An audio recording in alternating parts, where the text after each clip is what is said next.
Chaque semaine, je découvre une organisation qui reçoit le soutien de tous les joueurs de la Loterie Nationale. En tout cas, avec tous ces numéros, ce qui est sûr, c'est que je vais pas avoir de mal à trouver mon numéro porte-bonheur. Bon alors, je vais où?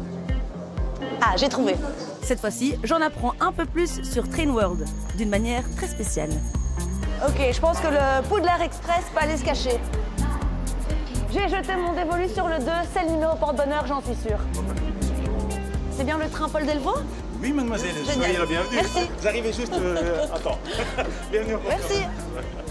Bonjour, Peter. Bonjour Whitney. Enchanté. Enchanté. Ravi de vous rencontrer. Et alors là, le train nous emmène à l'exposition Paul Delvaux, l'homme qui aimait les trains. Oui, en effet, vers le musée Train World.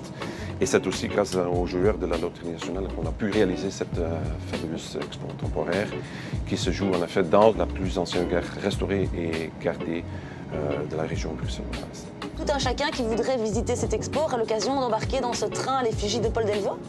C'est-à-dire il va rouler sur le réseau belge et de temps en temps il va naturellement passer aussi à Train World, à Schaerbeek, dans la gare.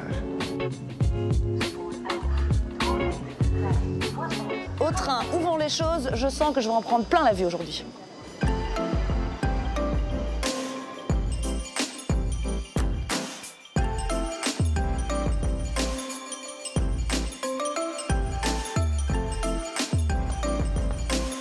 Bonjour Camille. Bonjour. Enchantée, moi c'est Whitney. Camille. Alors expliquez-moi un peu. Alors cette exposition, Paul Delvaux, l'homme qui aimait les trains, c'est une exposition qui est venue s'intégrer ici dans le musée du train. Et donc c'est vraiment un lieu tout à fait magique. On sait que Paul Delvaux aimait les trains. Est-ce qu'on sait pourquoi? C'est vraiment lié à son passé, au fait qu'il utilisait les trains, qu'il prenait les trains. Mais il n'a jamais donné d'explication symbolique, bien qu'évidemment le train représente le voyage et l'évasion. J'ai l'impression qu'il a d'autres passions. Oui, il aime notamment la mer, puisque c'est quelqu'un qui a beaucoup fréquenté Saint-Idoswald et la côte belge. Il a fini la fin de sa vie à la mer, donc c'est vrai qu'il y a 2-3 tableaux qui évoquent la mer, et ici on a la présence d'un bateau. Alors moi je faisais plutôt référence aux femmes.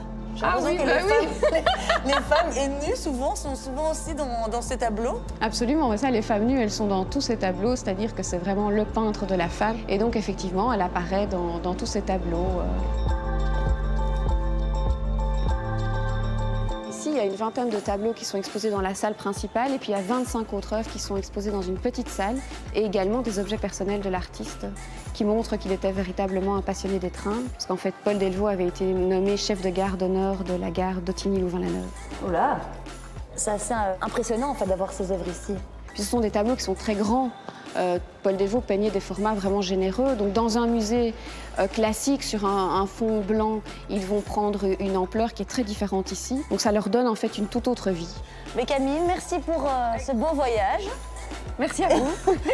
Et bonne continuation, que tout se passe bien. Merci. Au revoir. Vous aussi, au revoir.